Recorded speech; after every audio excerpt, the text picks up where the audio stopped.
Vamos lá, pessoal. Por que, ou melhor, existe educação clássica sem latim e grego antigo?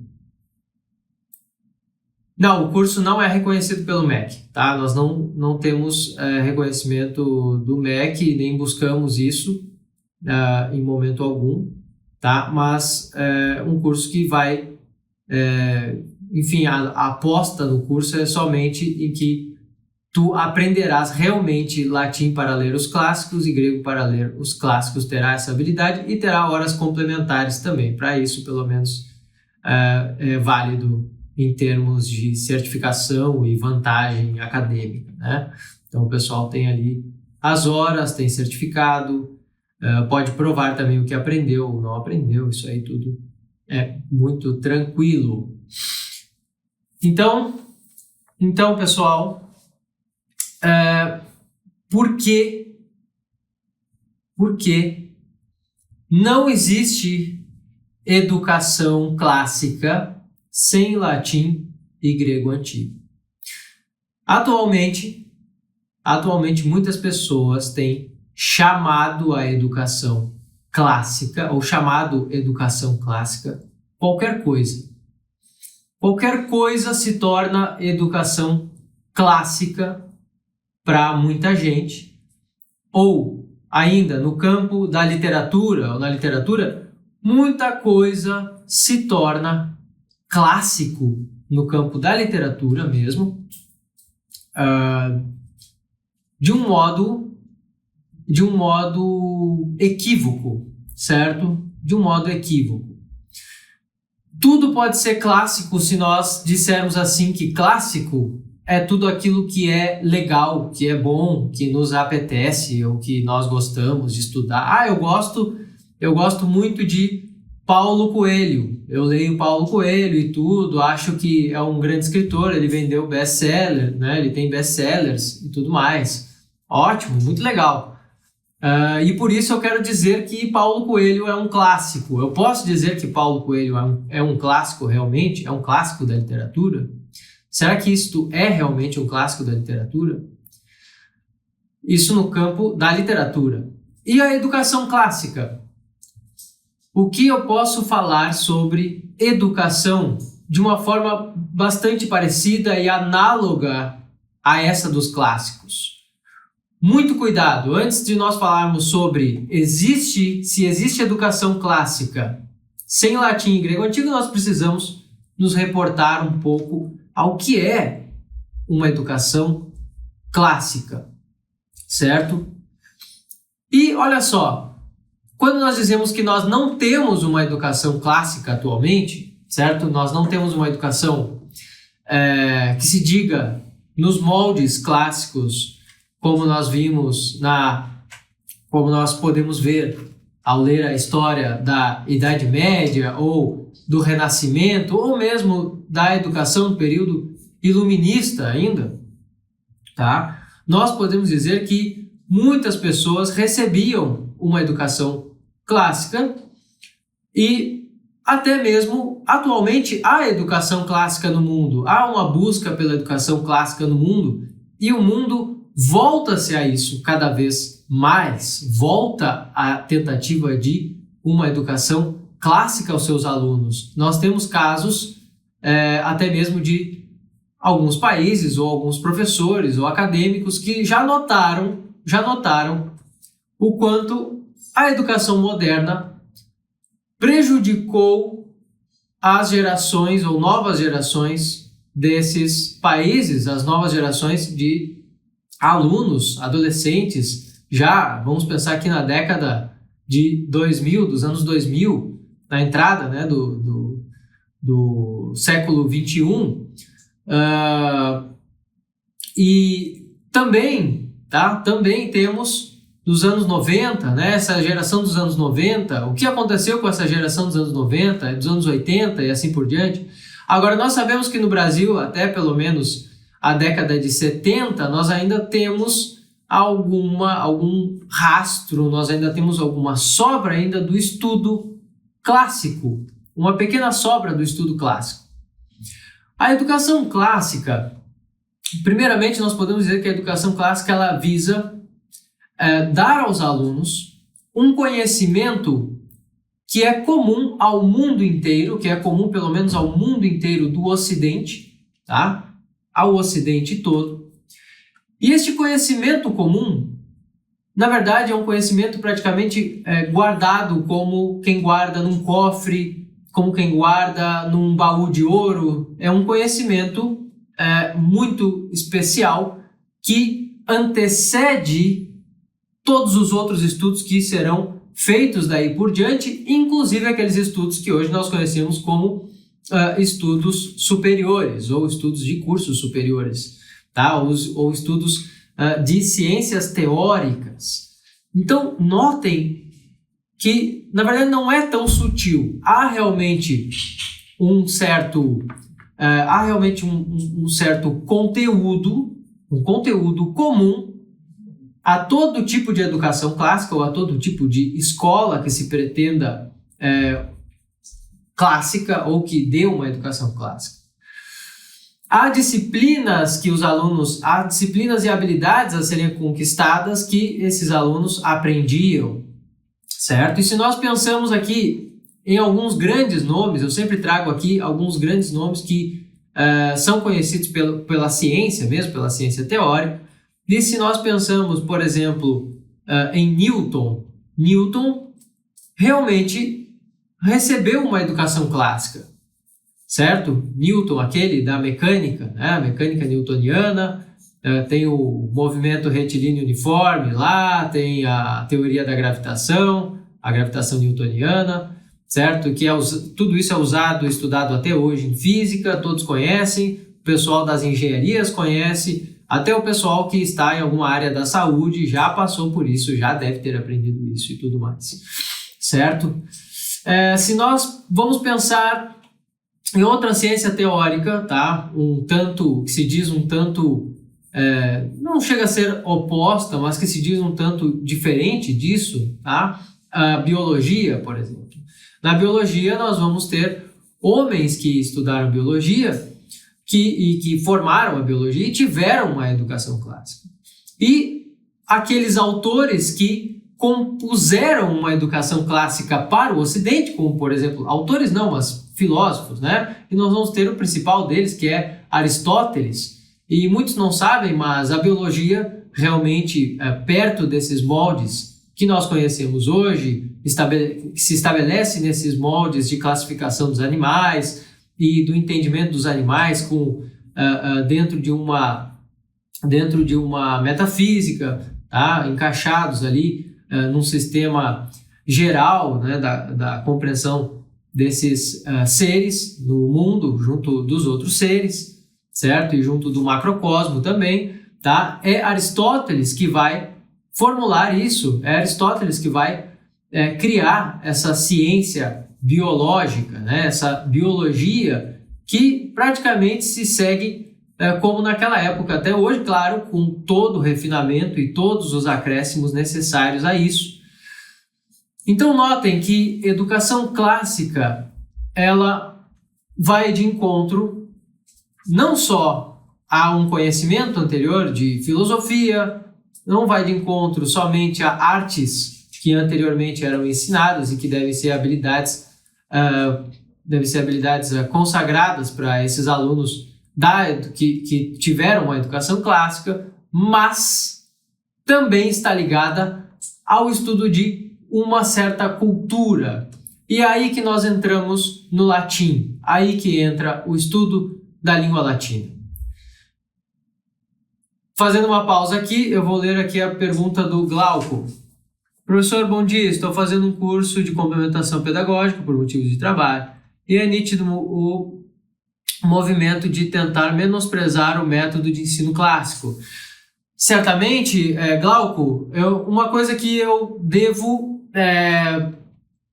A pergunta é muito legal. É nítido, assim diz o Glauco, é nítido o movimento de tentar menosprezar o método de ensino clássico. E depois ele diz assim, sobretudo nas disciplinas de didática e tendências pedagógicas, ficam forçando que o método certo é a famigerada educação libertadora, histórico-crítica.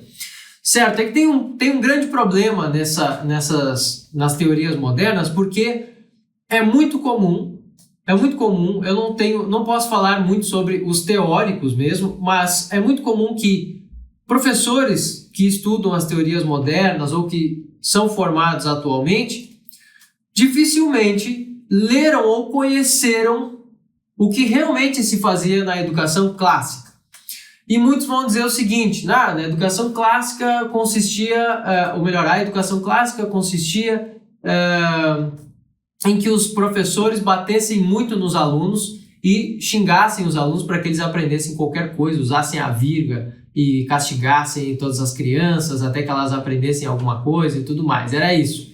Ponto final. Aprendiam as letras, aprendiam o alfabeto, ficavam decorando coisas e apanhando. É isso que normalmente se passa para nós sobre a educação clássica, o que na verdade é uma visão completamente deturpada e ignorante do assunto, certo? É realmente uma visão ignorante que se tem sobre esse assunto. Bom, falando do latim, tá? Então, mas só terminando a resposta ao Glauco aqui, é bom que nós entendamos e perdoemos até alguns professores e pessoas que afirmam isso mecanicamente, tá? Automaticamente, sem nem realmente pensar, porque não temos uma divulgação, não temos realmente uma cultura que rememore, que relembre e que traga a nós realmente essa verdade do que foi a educação clássica e a educação antiga. Nós não temos isso, certo? Nós não temos de modo algum, essa tendência, né? Os professores não fazem esse tipo de trabalho atualmente, certo? Não tem essa pesquisa, não pesquisam o que foi realmente essa educação antiga.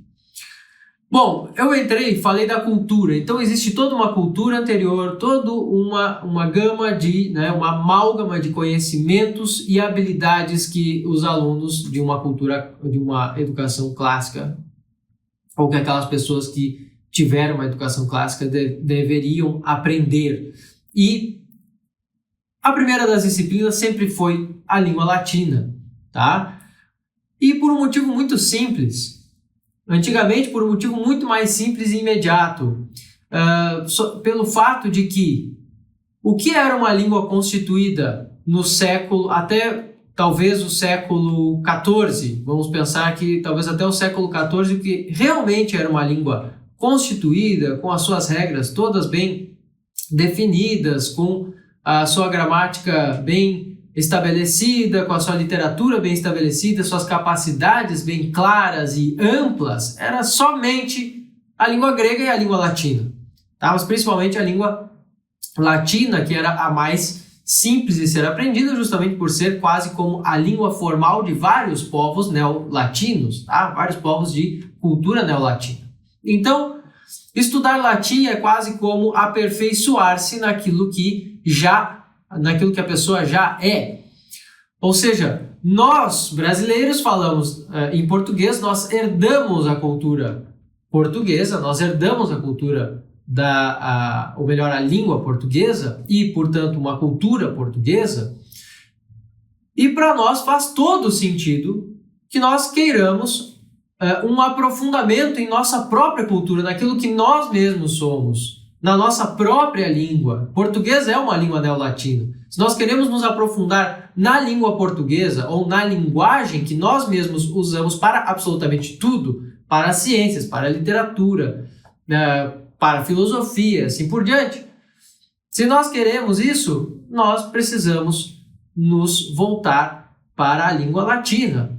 Tá? Precisamos desse estudo, principalmente de latim e de grego também, por ser, vamos dizer que essas línguas também são 50% grego. E aí tem uma coisa muito interessante, que a língua latina, ela se favorece muito da língua grega e tem toda a sua, e tem boa parte da sua referência e da sua, vamos pensar assim, daquilo que se constituiu em língua latina com origem grega. Ou seja, nós estamos falando de quase como duas línguas, mas uma disciplina, latim e grego, as disciplinas para o desenvolvimento da linguagem, da nossa capacidade de comunicação e linguagem. É isso que nós a isso que nós nos referimos, certo? A nossa capacidade de comunicação e linguagem, ou mesmo de, é claro, de compreensão também. Ou seja, quem sabe mais latim, mais grego, mais da sua própria língua, principalmente no nosso caso, como português, somos, então, menos analfabetos, vamos pensar assim. Tá? Quanto mais nós soubermos essas disciplinas e mais elas fizerem sentido para nós, mais nós conhecemos essa literatura antiga, mais nós teremos capacidades em todos os estudos que envolvem linguagem. E quais são todos os estudos que envolvem a linguagem? Tudo. Tudo. Nada é feito sem linguagem, certo? Nem mesmo estudos técnicos podem ser desenvolvidos, estudos bem técnicos e que são matemáticos, apenas com números. Nada disso é apenas número ou é apenas símbolo. Não. Tudo isso passa pela linguagem, tudo isso se refere à origem da linguagem, à origem da própria ciência, que está sempre, no fim das contas, no latim e no grego, certo? Então, não tem escapatória, pessoal. Quem quer se aprofundar em qualquer ciência, quem quer se aprofundar em qualquer ciência teórica ou em filosofia, certo? Ainda mais filosofia, que é muito mais complicado, tá? Em filosofia, ou quer se aprofundar em qualquer técnica simples ou curso técnico, uma boa dose de latim e grego pode ser remédio, certo? Eu não consigo passar no vestibular, tenho muita dificuldade de ler e de interpretar questões e de entender o que as palavras dizem. Amigo, uma boa dose de latim vai fazer bem. 1 mês de estudo de latim vai fazer muito bem a essa pessoa, certo? 1 mês de estudo de literatura latina vai fazer muito bem a esta pessoa, certo? Isso não é brincadeira, não é assim, eu estou aqui dizendo uma coisa que talvez melhore. Não, é a chave, às vezes, para uma nova educação, para uma nova autoeducação. Cada um pode dar esse presente a si mesmo. E normalmente nós temos aí na internet, tá? Eu vou dizer uma coisa aqui para vocês que, infelizmente, é algo enfurecedor, e nós temos pessoas na internet que desejam ajudar as outras pessoas, dar auxílio na vida pessoal dos outros, tá? E na vida de estudo das outras pessoas, e dizem: não, mas latim, isso é uma coisa que não interessa. Normalmente são pessoas que nunca estudaram latim, realmente. Tá? Já começa por aí. O cara quer dar conselho sobre o estudo de uma coisa que ele desconhece completamente, ou conhece meia dúzia de palavras ali, conhece meia dúzia de verdades sobre a língua latina, e ele já quer dizer: tu não precisa estudar latim, porque isso aí não vai mudar nada no teu cotidiano, não vai mudar nada aqui, porque, sei lá, tu precisa ganhar dinheiro, e dinheiro é que é necessário aqui, e aí tu vai cuidar desse negócio, não sei o quê. E é sempre assim: não, mas o latim tu pode deixar para depois. Então, ou seja, para mim isso soa como: olha, tu pode aí tentar ganhar dinheiro, mas assim, esse negócio de ficar inteligente agora, fique inteligente depois, certo? Pega a tua inteligência e guarda para mais tarde, né? Quando tiver ganhado mais alguma coisa na vida. Quando na verdade é o contrário. A gente sempre pode dizer que, olha, quem tem um bom desempenho nos estudos, quem tem uma boa capacidade de pensar e falar para si mesmo, ou pensar, né? Pensar já é um ato de falar, é uma fala interior, certo? Quem tem isso, quem consegue fazer isso bem, tomar decisões e agir, é que consegue algum sucesso, até mesmo sucesso financeiro. Bom, eu não preciso dizer nada que o estudo da língua latina, o estudo da própria língua portuguesa, o estudo da literatura estão totalmente ligados a isso, a esta capacidade, certo? Então, pelo amor de Deus, acabar com essa coisa aí de deixar o latim para quando se aposentar. Isso aí não faz o menor sentido. Não faz o menor sentido atrasar a educação das pessoas por conta de uma habilidadezinha de internet ou de, sei lá, ou de vendas que ela tem que conseguir em algum momento. Isso aí tudo é bobagem, tá? A internet não está boa, pessoal. Vamos ver aqui. Digam se a conexão melhorou aí. Tá? Então, já dando a resposta da segunda parte, a quem interessa o estudo de latim e grego antigo? A quem interessa o estudo de latim e grego antigo? Eu vou responder. Alguém tem alguma pergunta antes de que eu continue a falar sobre a resposta da segunda pergunta? Alguém tem alguma pergunta aí?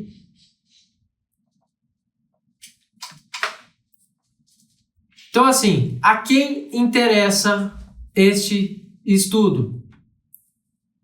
Vou deixar mais um tempo aqui, o pessoal tá recebendo um certo delayzinho aqui a fala, então. Aí, ó, quais as vantagens do estudo do latim para a capacidade de inteligir? Eu já vou falar sobre isso, exatamente sobre isso, tá?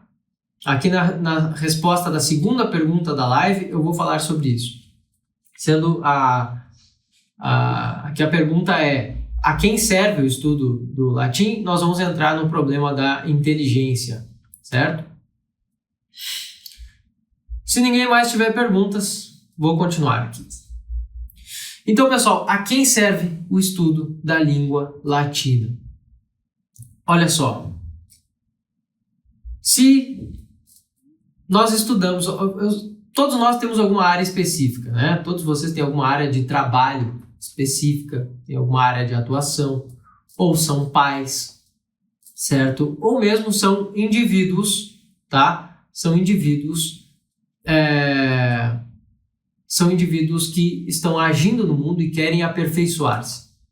Eu vou partir do pressuposto aqui de que vocês todos que estão aqui assistindo isso desejam um aperfeiçoamento pessoal por inteiro, integral. Não só em se tornar uma pessoa melhor, não só em adquirir bens materiais, não só em conquistar certos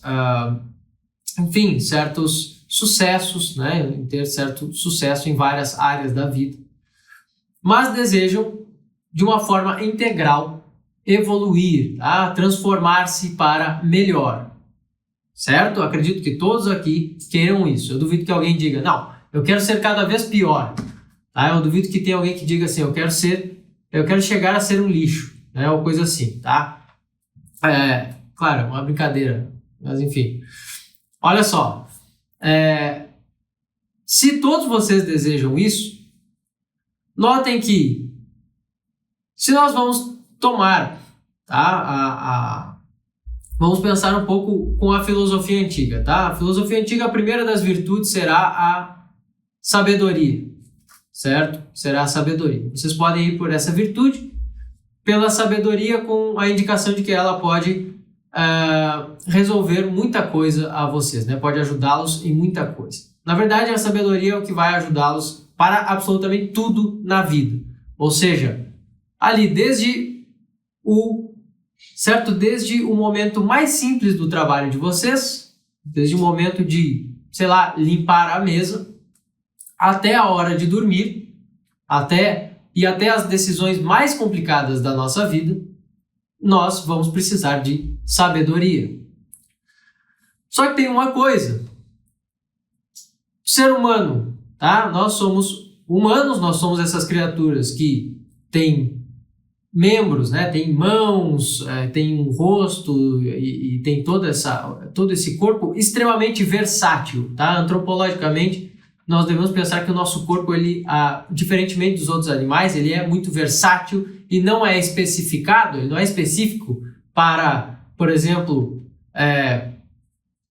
morder carne e osso e mastigar ossos, por exemplo. Nós não somos específicos para correr, sei lá, a 40 km por hora, 50 km por hora num campo para fugir de algum animal, para ficar por horas ou por, sei lá, muitos minutos embaixo da água e viver na água. Não, nós temos um corpo que se diversifica bastante, certo? Nosso corpo se diversifica bastante, nós somos seres humanos e seres humanos têm inúmeras características que o tornam especial entre os outros animais. Isso é muito importante que nós entendamos, porque nós pensamos, nós agimos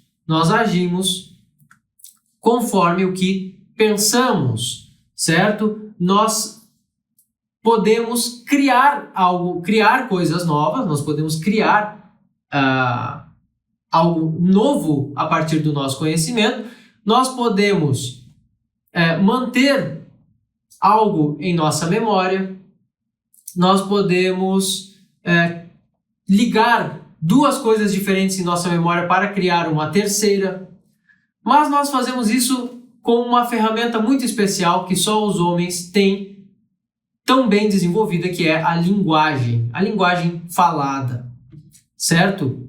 Então olha só, se todos vocês pensam, e no momento de pensar, pensam muito com a linguagem, que é o que qualquer pessoa faz, ou seja, todos nós usamos muito a nossa linguagem para pensar, ou seja, mas eu vejo muitas coisas, imagino muitas imagens, né? Eu tenho na minha cabeça cenários físicos com os quais eu me deparo no momento em que estou pensando, certo? Mas tudo isso nós só alcançamos quando somos capazes de falar o nome dessas coisas, de dizer o nome dessas coisas em nosso intelecto, em nosso pensamento, e dominar essas coisas com seus nomes, seus símbolos, certo? Nós precisamos dessa ferramenta sempre, em qualquer momento, em qualquer pequena decisão,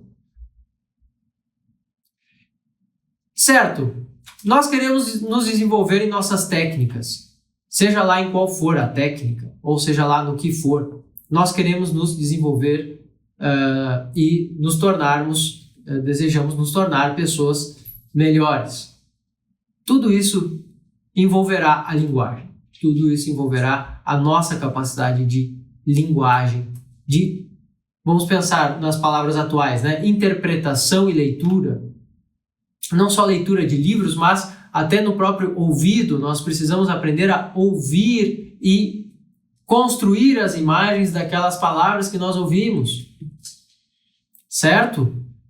Ou seja, não é apenas estudar latim, não vai se ligar assim apenas a uma função específica dentro de uma área, não. O estudo da linguagem, vamos pensar em latim como o estudo da linguagem, o nosso aprimoramento nas nossas habilidades linguísticas, vamos pensar nisso. Ou seja, é claro que esse estudo melhorará tudo que nós fizermos em nossa vida, nos tornará mais inteligentes, não somente por conta da gramática latina ter certa dificuldade e tudo mais, mas por conta de ser uma língua riquíssima, certo? Por conta de ter em si, em seu tempo de cultivo, ter formado uma língua muito rica de significados, de estruturas sintáticas, certo? Nós temos ali combustível para compreender ou acessar o mundo inteiro, o mundo das sensações humanas, certo? O mundo das ciências e das técnicas, das artes humanas. Nós temos tudo isso nesse estudo linguístico, nesse estudo das línguas, certo? O latim, portanto, serve para todas as pessoas que estiverem dispostas a estudar. não serve apenas a quem precisa usá-lo de imediato, mas serve a todos que desejam melhorar, tornarem-se mais inteligentes.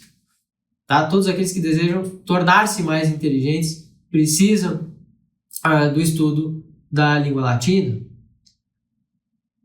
Certo? É basicamente isso. Tornar-se mais inteligente, mais capaz e acessar a sua própria cultura.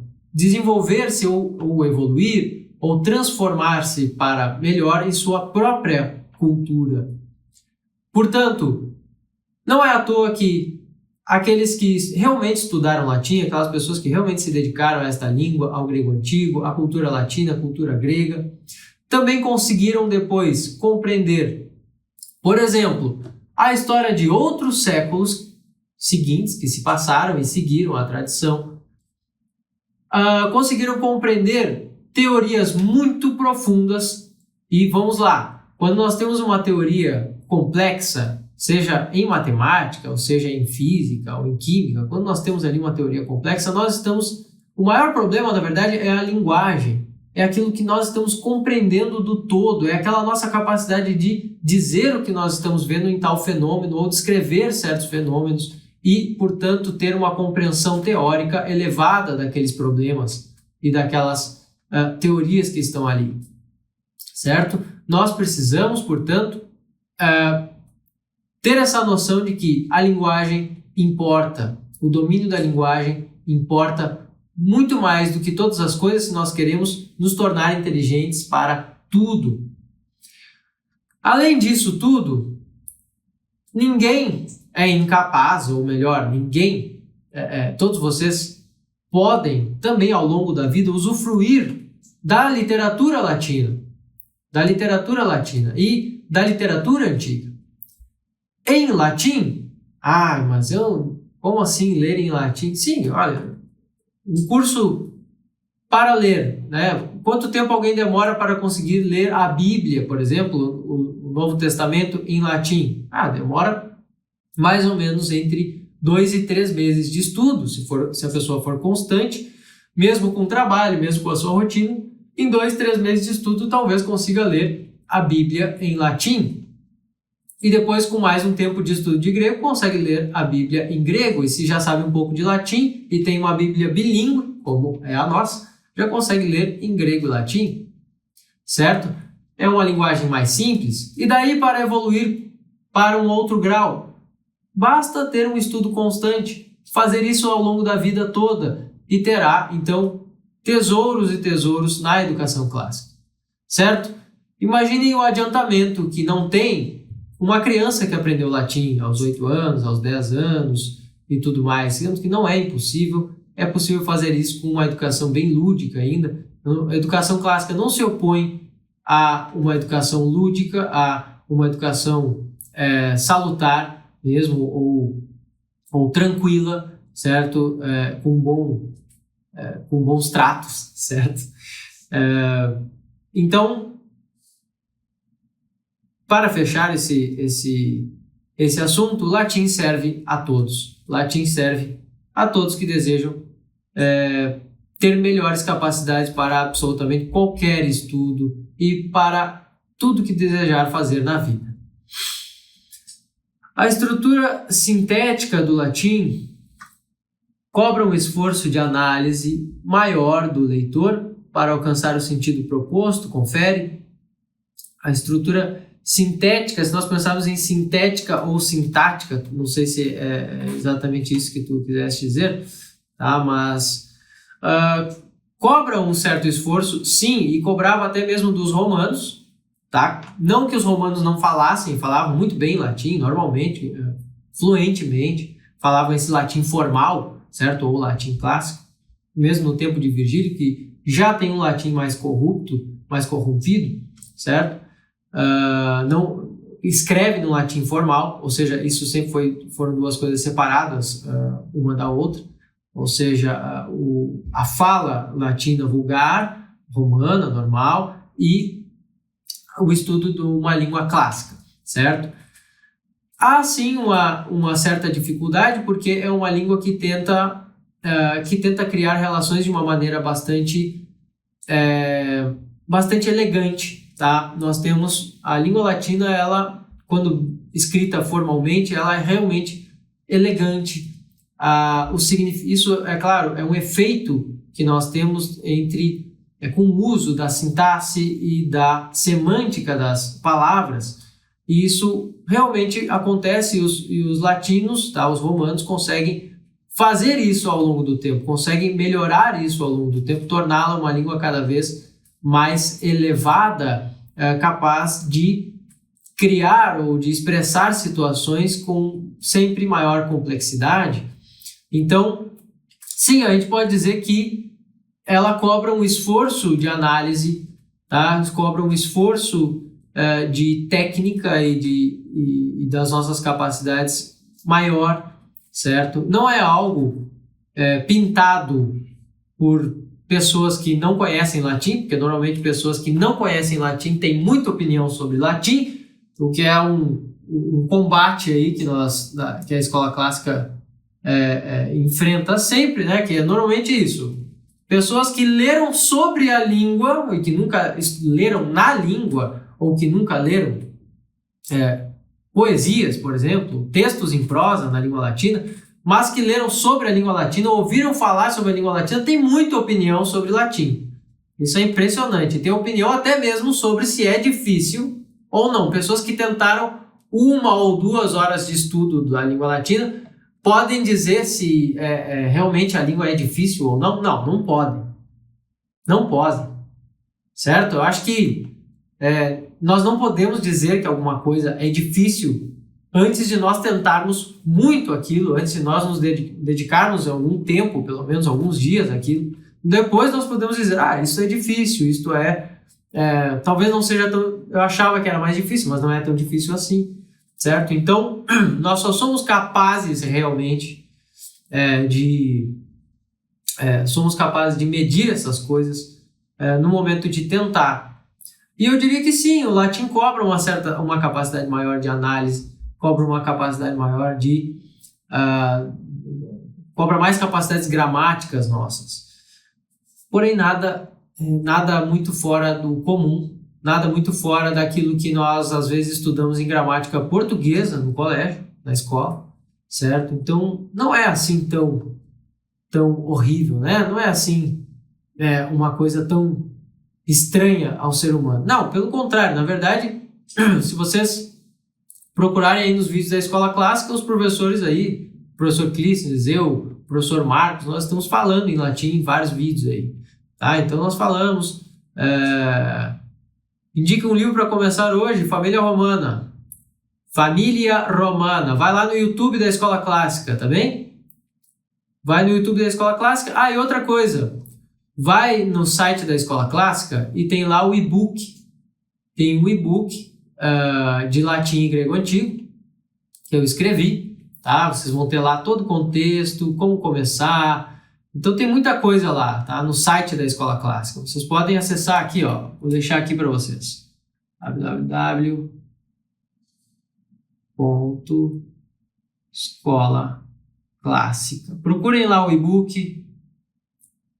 Vocês vão encontrar no nosso link da bio, tá? Então tem nosso e-book ali, tem um apanhado de história da cultura latina, da cultura grega e romana, tem um apanhado da história da literatura, tá? Da educação, tem alguns exercícios iniciais de grego e latim. Vocês podem começar por aí, tem as sugestões dos livros, como começar.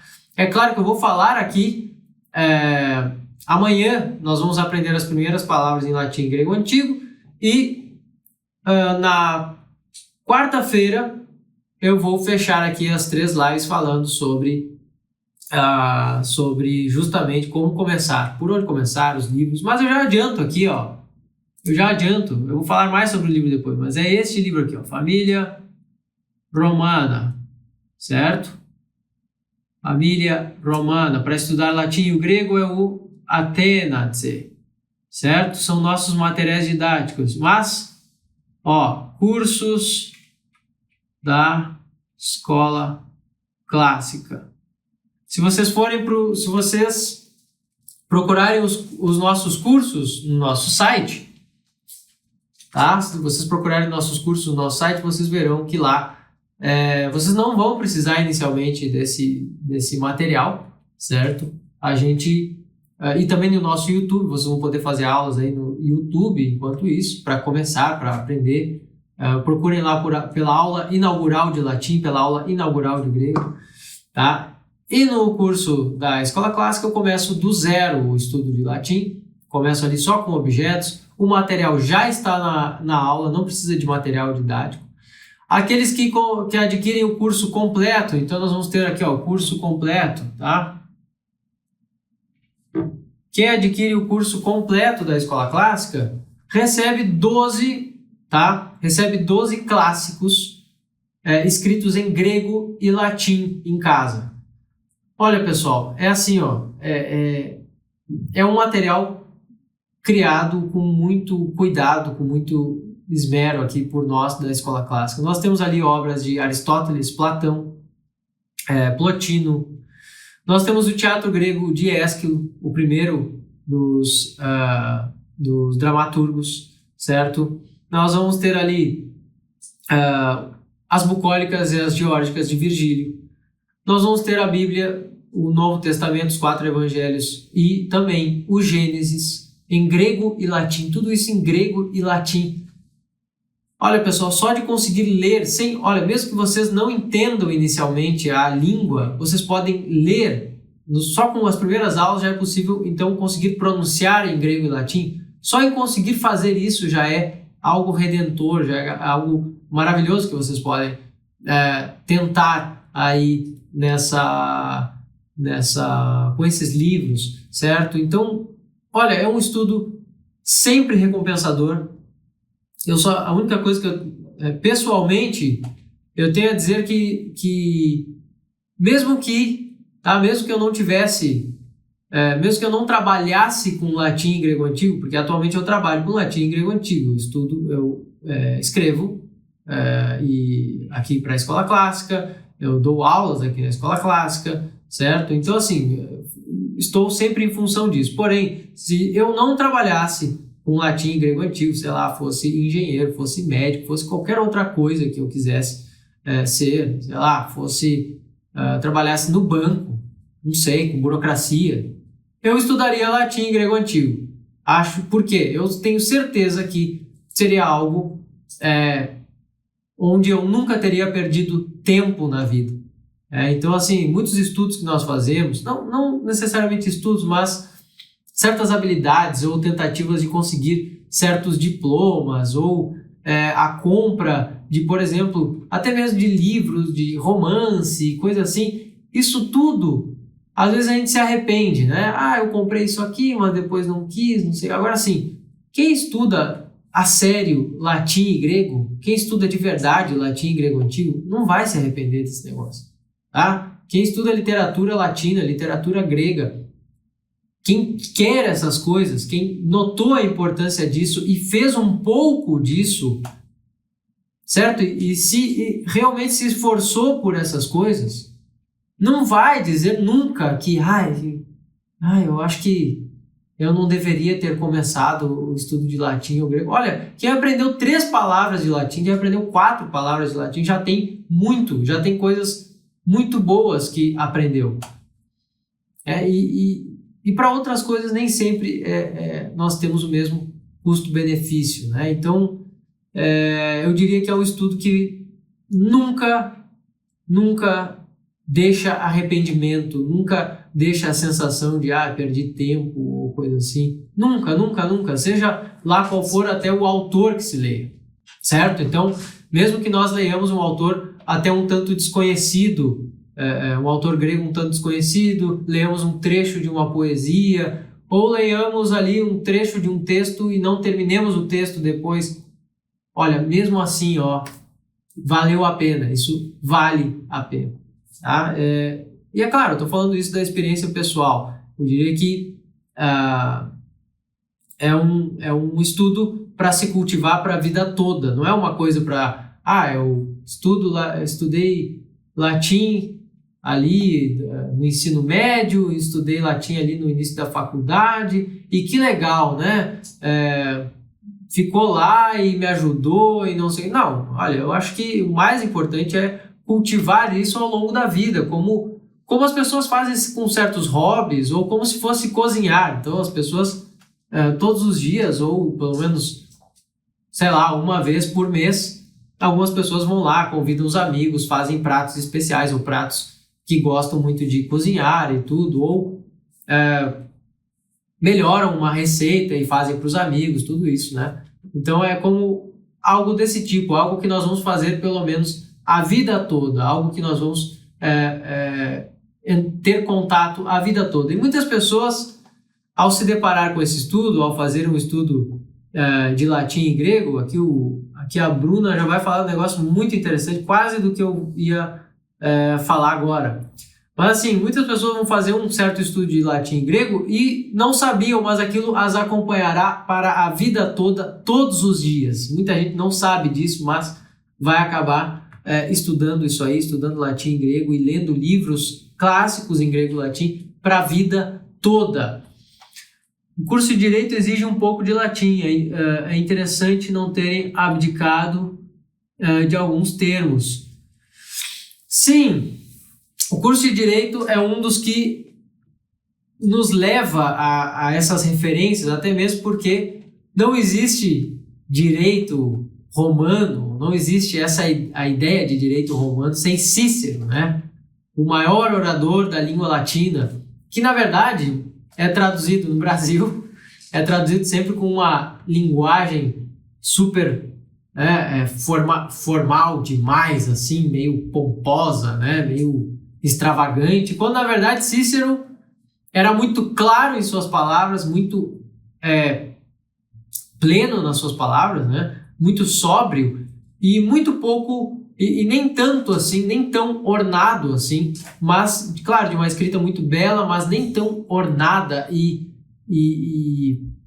vamos dizer assim, hiperformal, tá? Mas, realmente, o estudo do direito, por exemplo, ele vai mais facilmente levar à necessidade do latim. Às vezes muita gente começa a estudar latim porque estuda biologia, por exemplo, né? Porque muitos termos da biologia são em grego e latim. Aí alguns vão dizer assim, mas a gente pode memorizar os termos e depois aprender um por um. Não. O mais legal é estudar biologia depois de ter aprendido latim e grego. Vou contar uma coisa para vocês, né? Eu vou contar uma experiência aqui antes da gente encerrar a live. Algo muito interessante. Eu estudei biologia na escola, isso lá por 2010, tá? Gostava muito de biologia, me dedicava bastante e tudo mais. Depois, nunca mais me dediquei tanto à biologia, talvez tenha visto alguma coisa e outra em alguns períodos, mas eu voltei a ler alguns artigos, né? Voltei a estudar alguns livros. Depois de anos, depois de ter estudado latim e grego, voltei agora, neste ano, a ler mais alguns livros, até mesmo de ensino médio, alguns livros universitários de biologia. E eu fiquei muito impressionado com como as pessoas suportam esse estudo, como as pessoas suportam estudar biologia, ou mesmo química e física, essas matérias assim mais teóricas, como as pessoas suportam estudar isso sem que nada faça sentido para elas, né? E agora, lendo esses livros, eu noto a presença de grego e latim ali o tempo todo, entendo, com o meu estudo de grego e de latim, eu entendo ao que aquelas palavras, aqueles nomes se referem, e aquilo faz muito sentido na biologia, certo? E fico assim, nossa, como as pessoas são capazes, tá? Como é possível que esses alunos de ensino médio consigam aguentar isso aqui sem saber latim e grego antigo. É realmente um mistério para mim, atualmente, como eu era capaz de suportar uma coisa daquelas ali, sem fazer a mínima ideia de grego e latim, ou memorizar aqueles nomes e ficar assim, memorizei, isso é isso, isso é aquilo, e não me perguntar por que isso é isso e isso é aquilo, né? Por que eu vou chamar o ser lá de sei lá, porque eu vou chamar de uma bactéria de eucarionte ou procarionte, ou, sei lá, vou falar de uma membrana plasmática, de um ribossomo. Por que eu vou falar o nome? Por que eu uso esses nomes? Por que eu uso meiose? Por que eu uso esses nomes? Aí, claro, depois estudar latim e grego e ler isso tudo, sim, faz todo sentido. É por isso mesmo que eles usaram esses nomes e não podiam ser outros. Ainda bem, graças a Deus, que esses biólogos haviam estudado latim e grego e criaram esse sistema desse modo. Ou mesmo na anatomia, né?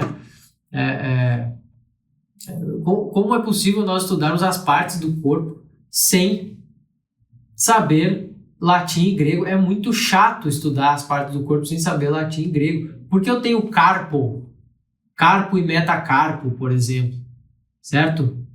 A quem lembrar, pelo menos isso me lembra muito a palavra carpos, que significa fruto, tá? Significa fruto, e metá, que significa depois, certo?